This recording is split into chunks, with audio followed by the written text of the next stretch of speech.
नमस्कार शेतकरी बांधवांनो, मी पंकज चौधरी रॅकॉल्ट ॲग्रोटेक इंडिया प्रायव्हेट लिमिटेड या कंपनीकडनं बोलतो आहे.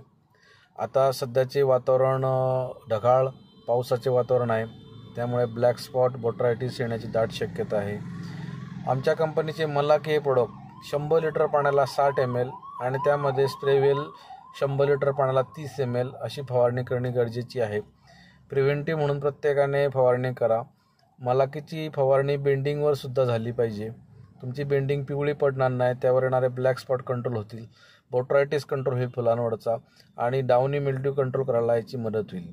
तसेच डाउनीचे स्पोर्स आपल्या पानांवरती ग्रो होऊ नये म्हणून रॅकॉल्ट ॲग्रोटेक इंडिया ह्या कंपनीचे न्यूट्रिबिल्ड सिलिकॉन 100 लिटर पाण्याला 100 ml टाकायचे आणि स्प्रे घ्यायचा. त्यामुळे सिलिकॉनचा लेअर पानावरती तयार होईल आणि डाउनीचे स्पोर्स त्या ठिकाणी ग्रो होणार नाही. तर प्रत्येकाने हे स्प्रे करणे गरजेचे आहे. त्यामुळे आपला पैसासुद्धा वाचेल आणि पीकसुद्धा चांगलं येईल.